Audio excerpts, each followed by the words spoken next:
Welcome, everybody. I'm Selena Rezvani, and you're joining Women and Work Culture. We are all about those positive habits and practices for boosting women's leadership. I am so excited today to be here with a total negotiation boss, and that's Alexandra Carter. Hi, Alexandra. Hi, Selena. How are you? I'm thrilled to be here. So good, so good. Really looking forward to this. So this is a highlight of my week for sure, and I can't wait for what our community is going to learn from you. Hello, by the way, to our community. I already see Magdalena from Houston in the house. So happy to have you. If you haven't already, tell us who's out there today. Let us know where in the world you're joining from. And I see Philly suburbs in the house too. Keep them coming. Alex, you have quite the combo platter of skills and fierceness. So I want to give people a moment to hear about you and your background.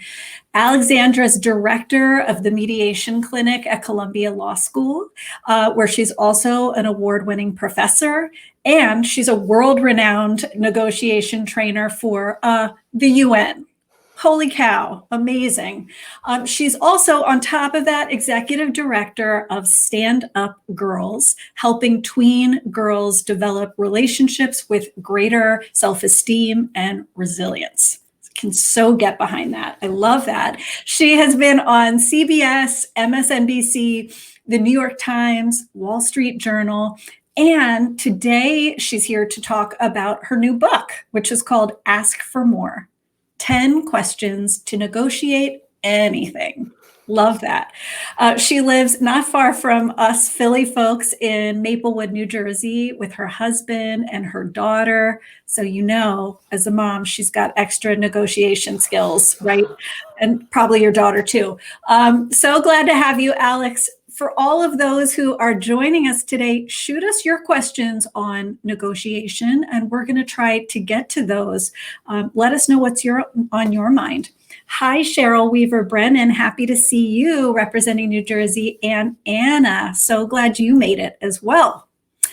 So I want to dive right in, Alex, because I know I've heard from many professionals that even if they don't want to, they sometimes avoid negotiating. Why is it, and what are the consequences when we do avoid this at work? Yeah, it's such an important question, and especially for us women. I remember the first time, Selena, that I came across this study. It was a study that looked at women who had just graduated from business school. And it found that a much higher percentage of men right out of business school negotiated their first salary as opposed to women. And do you know what happens when we don't negotiate?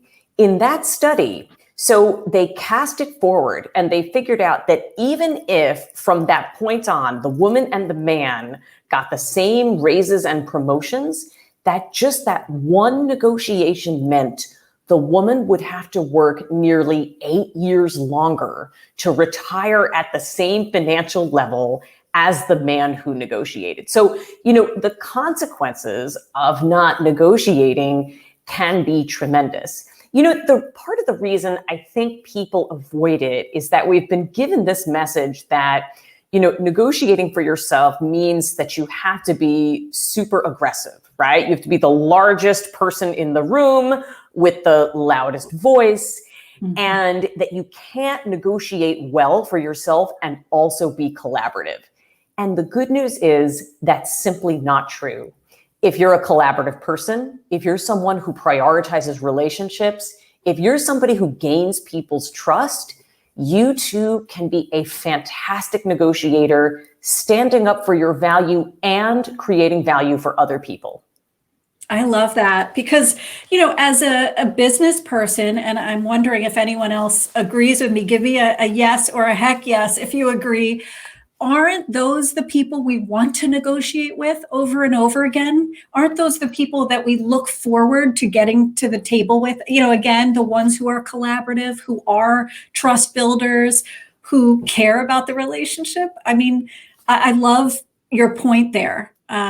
That this can be more human than maybe the narrative we've been given in the past has told us. Yeah, not only can it, but you point out it's a lot more effective in the long run. And when you look at most businesses and most professions, the further up in your career you get, this, Selena, it gets smaller and smaller. And people know what kind of a negotiator you are. They know who they want to deal with and who they don't.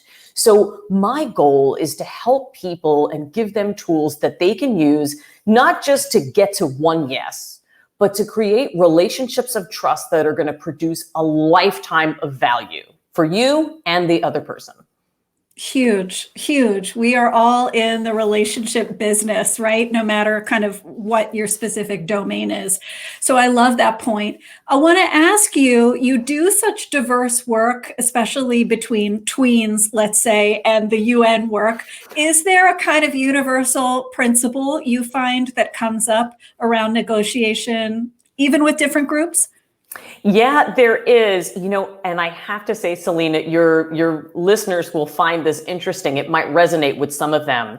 Of all of the groups I teach, UN diplomats, lawyers, business executives, judges, the best listeners are the 10-year-old girls because they are still, as we get to be adults, we have so much noise going on in our heads when we have conversations with other people. We're thinking about, am I doing well enough? What does this mean for me? What am I going to say next?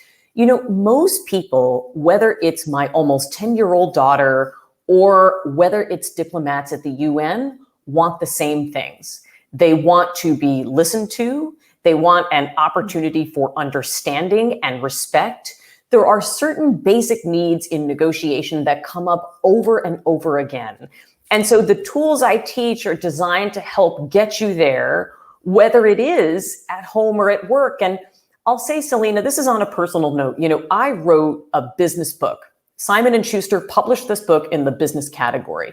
But it was really important to me as a person and as a woman that the book addressed the whole person. And so I do give examples about how these tools have worked for me in my personal relationships, as well as producing great results at work. At a time when the difference between work and home is a 20-foot walk down the hall, we all need tools that are going to help us, not just advocate in the workplace, but think about screen time with our kids, as an example. So I really like to try to, right. And if we can solve that today, Selena, then we are set. Right. We're done in our careers. We have accomplished if you can figure out kids and screen time. That's such a tricky one. But you're right. We're doing this more. We're not doing this less. We're doing this more. We're only working more collaboratively with people around us. A huge hello, Jennifer from Villanova, Tammy from San Francisco, Margarita in the DFW, Texas area. We're so happy to see you. Hisham from Saudi Arabia. You win the Furthest Away Award. We're happy to have you joining today. I want to talk, Alex, about relationships for a minute. I know sometimes it can be confusing. You almost want to put the relationship above your agenda. It is so tempting to do that sometimes. How do you recommend people approach the relationship piece of negotiation? Yeah, absolutely. Here's, when you're saying this, I just hear the voices of so many women saying, well, I'm going to disturb the relationship. It's not good. People will get upset if I negotiate. The truth is, whether we are talking about in the home with your partner or at work, nobody benefits when you play small and ignore your own needs. Nobody. If you play small at home and you don't tell your partner what you need, you end up building up resentment that comes back to boomerang on you in the relationship. And likewise, I've spoken to senior women at, companies who have been working so hard and beating their projections and taking on work because of layoffs, and they are boiling inside, with resentment, and yet they don't have that conversation. The truth is that your boss also benefits when you advocate for yourself and you come to work as the best, most charged up person you can be. And there are strategies you can use, concrete strategies that we'll talk about today, that you can use to advocate for yourself and preserve the relationship. I love that. I think we can all relate. I know I can too. Sometimes biting your tongue and then realizing later I'm like screaming mad about this. And I'm so, filled with resentment, right? The other thing that occurs to me about what you're saying is you don't give the other person a chance to cure your pain. That's right. If you say nothing, right? If you keep it to yourself. And that's kind of unfair, right? In the world of relationships. It is. I think sometimes, Selena, that we are saying no before we give people the chance to say it to us. A lot of it is this fear of the no. And it's out there, it's real. But I'm telling you, I've counseled so many people on how to advocate for themselves. Sometimes you get a no, but much more than you think. You raise something to your boss, to your spouse, and the person says, yeah, let's make that work. It's a shocking amount of the time. You should always ask. The truth is, there are people who will advocate for themselves, even in a recession, even in a pandemic. Some folks will always go in and ask. And if somebody's going to ask for the people who are here today, I want it to be you. And so Right. I want to teach you ways that you can tactfully, collaboratively ask for yourself, even during a pandemic. And Selena, if I could say one more thing, I want to tell everybody on this call today, when you negotiate for yourself at work, you are teaching your company what kind of negotiator you will be for them. Think about it that way. They will know what kind of leader they are getting at their company. So it is always, virtually always, in your interest to find a way to raise what you need. It shows leadership, and it's going to set you on a much better track. I love that. I love that. And so does Anna, who said, my head is going to fall off from nodding in agreement so much about what we're talking about. And it's true. It's true, right? I think there's a lot of shared experiences, a lot of people nodding and smiling to what they're hearing today. I want to pivot and ask you something about the mechanics a little bit of doing this. I know you're a proponent, for example, of saying, tell us about, instead of using the question, the starter, why? Why is that? Let me ask you. Tell us about why that's the case, Alex. Sure. So why don't I love why? So why, Selena, is a word that tends to put people on the defensive. There's actually social work research to show, right? So social workers almost never ask somebody, why did you do that? Or why do you care about that? Because what it does is it makes people defensive and it gets them then more limited information, right? So instead of doing why, I like to ask either tell me or what. Let me give you an example, Selena. So I was counseling a company during coronavirus that really wanted a deal with a particular distributor. They had gone in twice before, and twice before they showed their glossy pitch deck. They thought they got the deal. They didn't get the deal.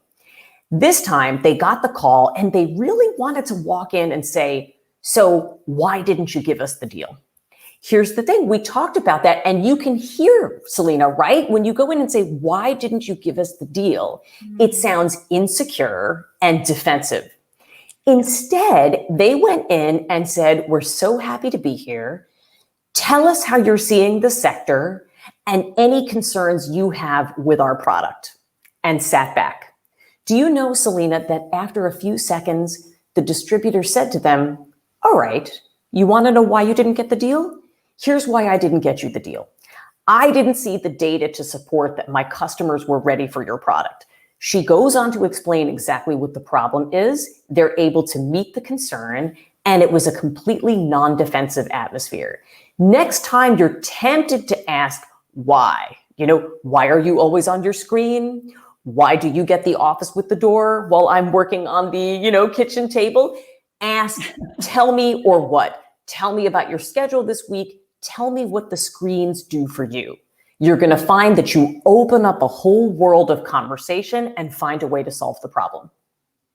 That's awesome. I love that. And I think you're just giving us really kind of actionable information, which I'm seeing, Michelle says, so insightful. Never thought about why makes people so defensive. And it's true, right? I think we all want to think about the what and the possibilities.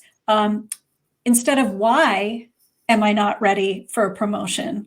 What would need to be true for me to be ready? It just totally changes the conversation. And I love that you're emphasizing that. I want to talk about derailers because that's juicy and it can happen to all of us. Sometimes, most often not on purpose. And you talk about fear and guilt being two derailers. Go there with us. Tell us, what is it with those emotions that can bite us? Ooh, yeah, I was just talking about this on my Instagram yesterday. In fact, there are certain emotions that come up during negotiation that are just deal killers. And I call them the big two. Anytime, Selena, you're in negotiation and either you're feeling a lot of anger or you're sensing a lot of anger, irritability, frustration coming from the other person, chances are that is covering up for one or both of the big two, which are fear and guilt. Imagine, for example, that you're giving somebody feedback at work and they are super, angry and defensive. What's going on for them? Number one, fear. Selena's having this conversation with me. What does this mean for me and my future at the company? And also guilt. What could I have done better? What could I have done more? When people feel those, they project them out as anger. And it happens to us too. When I think about sometimes when my daughter is on the screens, I feel so angry. Okay. Why am I angry, Selena? Two reasons. One, I have some fear, right? Maybe this means that she's not going to grow up to be a person who loves reading and learning. Or guilt. I work too much. If I were a stay-at-home mom, my daughter wouldn't be on the screens, right? Is the story I tell myself. So next time you're feeling, either from you or somebody else, like one of these derailing feelings like anger, figure out, what am I afraid of? What am I feeling guilty about? And the same thing for the other person. What might they be fearing? And what are they feeling guilty about, right? When you're able to recognize that, you can find a path forward that's going to help you through these emotions. And I can talk more tactically about that if you'd like. Yeah, I think it's a cool idea to kind of court that and work with it instead of plowing through it, which might be some people's instinct. Yeah, I'm guilty. I'm feeling guilty. I'm just going to push through, to kind of stop and reflect and look inside a little bit about that. I really like that approach, and it just feels more real. But I do want to get to something that I think happens to all of us, which is at some point you're going to negotiate with somebody you really don't like. And you've got the adversarial relationship with. How do you recommend we go about that? Yeah, so it seems somewhat counterintuitive, but I find that when people present with difficult behavior, they are usually crying out for some validation. And so what I do is I find something truthful that I can validate them for. So for example, let's say I'm talking to a manager, and I'm looking to be promoted, and this person has not exactly been a champion of women in the office. I'm not going to go into him and say, I'm here today to talk about my career. Thank you for being a champion for women's equity. No. But I am going to find something to acknowledge him for. And I might go in and say, I'm talking to you, because there have been times in my career when you spoke up for me and it was hugely impactful. People listen to what you have to say. If you believe in someone, that carries weight around here. And so that's why I'm here today. I'm here today because your opinion matters, and I want to seek your advice on what it's going to take to get me to the next level and how I can enlist you to help. Start out with acknowledgement, and you'll find that even difficult people think, oh, well, I am quite important, as it turns out. And it paves the way for them to be receptive to your thoughts. I love that. Again, it feels true and real. You're not being somebody you're not. You're not saying something you don't believe, but you're throwing them a bone. And you can see how that might bring two people a little closer together in the end. Wouldn't it work for you? I mean, think about how much more likely you're to listen to somebody who says, I really value this about you and our working relationship, and I know that our relationship is strong enough for me to raise this particular concern, right? It paves the way so well. Awesome. I love that. So insightful and something all of us can use right away. This is in our control, right? If we bring that kind of mindset and language to even somebody we have a not so great history with, right? Yeah. I want to talk a little bit about something you mentioned earlier. You mentioned layoffs. You mentioned a time of budgets cutting, people doing more, not less in their hours. Can you ask for a raise or incentives at a time like this during layoffs? Yes, you can, and you need to be thoughtful about it, right? So I give tools and strategies for people to think about how to advocate during this time. Even though the times are extremely tough, depending from profession to profession, people are still being hired. They are being promoted, and they are getting increased compensation. Especially for us women, I think we're too quick to count ourselves out and say, it's a tough time, I shouldn't ask. Here's the thing. Yes, it's a tough time. On the other hand, when every dollar is more valuable, why should those dollars not be spent on a proven performer like you? So here's what I advise to people who are thinking about asking during this time, okay? First of all, pick your timing. So, this could be, Selena, let's say I've just delivered on a project at work. That could be a propitious time of leverage to say, so happy this worked out. And I'd also like to get on your calendar for a time to talk about my future. Think about it also in terms of timing for the company. If there's been a super difficult earnings report, maybe that week is not the right time. So think about what might be a good time for them. Then I would try to get people on video so that you can make it more personal, right? We form those trust bonds. And then I like people to use a formula when they're making their asks. The formula is this: we. Here's what I'm requesting, and here's how we are all going to benefit. Selena, the best thing about the collaborative approach to negotiation that I teach is that it means that from the very first, you're getting to know your manager, getting to know your company, and knowing what they need. So that then when you go in to say, I'm here today to ask for a promotion, and I'm doing this because I know that here's what you need, and here's how I'm going to be able to help you best in this position. We. It's incredibly effective.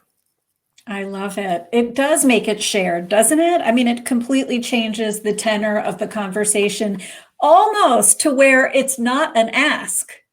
It's like a communal solution, Yeah. right? Something that everybody's going to benefit from. I think that's so smart. For anybody that has a question for Alex, please do jump in with it because we'll try to get to it in our last few minutes.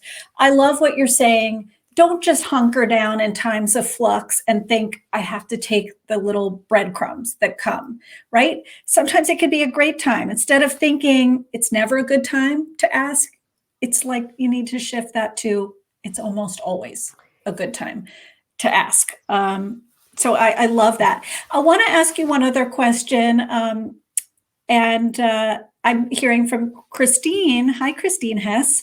A question sounds like this would work for a new job salary negotiation, like the I and we formula. I could see that working really nicely, right? I'm asking for X. We could create this kind of change, right? Or this kind of benefit. Absolutely. Yes, that's right, Christine. And I have worked with people on that formula who have landed jobs during this pandemic, for sure. So Anna's got a great question, and she's asking, what if they give you a no, but you don't walk away from the company? How do you kind of keep working there? And I'm assuming with head held up high. How do you do that? Okay, so first of all, Anna, this is a great question. Thank you for asking it. And I want you to know that this is kind of a gendered response. Men see no as an opening offer, right? That's like a jump start for further negotiations. Sometimes as women, we hear a no and we think that's it, that's the end. Do you know, Anna, most of the time, no is not about you. It is not a referendum on your worthiness. No could mean the person doesn't have enough information, the timing is not quite right, you haven't approached the right person to ask for this particular thing. So I want to give you something that you can use anytime you get a no. You don't need to crawl out of the office on all fours. You just need to ask these 4 words. What are your concerns? That's it. No, we can't promote you. Selena, what are your concerns? Right? So in this way, you can find out if somebody says, well, we can't promote you because we're concerned we have an equity issue at your level. Fine. What if somebody says, well, we can't promote you because we're not sure you've demonstrated this portion, right, of the experience? Okay, what would you need to show that I had demonstrated that portion? In that way, you're figuring out and diagnosing, what do I need to get past this hurdle? What are your concerns is a fantastic, and it's a way of honoring the other person. You hear their concerns and you find a way to meet them. Try that, Anna, next time you get a no. And beyond that, if you're trying to decide whether to stay at your company or not, I want to amplify the work of a friend of mine, Joan Kuhl, who wrote a book, Dig Your Heels In. And high heels, right? And it helps women evaluate whether they should stay or under what circumstances they might want to think about an exit, but never take a single no as your final answer. I love that. I'm definitely hearing a theme from you of question asking. Why is that underused? Why are people so afraid to follow up the vague no they get with some more questions? Yeah, it is seriously underused. In fact, there's a powerful piece of research from the Kellogg School at Northwestern showing that 93% of people aren't asking enough questions or the right questions to get the most out of negotiation. I think people assume, Selena, that negotiation means coming in with all the answers, that's what it is. But here's the thing, standing up and delivering, that's not negotiation, that's public speaking. Negotiation is a conversation. And I'm here to tell you that the more questions you ask up front, the more information you will get, and the more you build trust with the other person. And so by the time it comes time for you to deliver your proposal, you are so much more informed and you've laid the groundwork for much more success. That is awesome. This is so empowering. I love it. People are saying, Alexandra Carter, how about a second session? I could totally see an encore because this is such an everyday skill. It's not the once a year skill. It's not the big deal conversations only skill. I want to ask you this, Alex, we have a tradition here. Is there a parting truth bomb you want to leave people with? What do you really want to stick in our brains when it comes to negotiating for ourselves? Yeah. Okay, there are many, but here it is. So I used to be the kind of person who was great at negotiating for other people, but hesitated to do it for myself until the day that I negotiated my first salary. I went in my power suit, I was super nervous, and the offer came in above what I was expecting. So I called a senior woman in the field and I said, what should I do? It was a great offer. Should I just take it? And she said, Alex, you're going to go back in there and you're going to ask for more. And I said, I'm going to ask for more. And she said, yes, because when you teach someone how to value you, you teach him how to value all of us. So if you're not going to go in and ask for more for yourself, I want you to do it for the woman who is coming after you. Do it for the sisterhood. And that was the moment I realized, Selena, that when I stand up and value myself, it is not a selfish act. It creates more seats at the table for the people who are coming after me. And I want everybody on this call to do the same. That's so beautiful. I love it. No matter what your level is, there is someone or more than somebody who looks up to you, who notices what you accept, what you say no to, what you permit. This is beautiful, Alex. You're so obviously passionate about this and knowledgeable. Thank you for bringing clarity to negotiation, for making it more human, and frankly, just less intimidating, which it can be for so many people. Your work is awesome. I would encourage all of you to go check out Alex's book, Ask for More. In the show notes, you're going to see links to her website, her book. And if you're not already, follow her here on LinkedIn and on Twitter and Instagram too. I hope you'll stay in touch with me too. Please check out my LinkedIn learning courses on muscling up on your confidence, on your executive presence. I hope you'll join my newsletter tribe at selinarezvani.com/sign up and follow me here on LinkedIn if you're not. Thank you to this wonderful community for your great questions today. Thank you, Alex. Stay healthy, everybody. Stay well and lead on.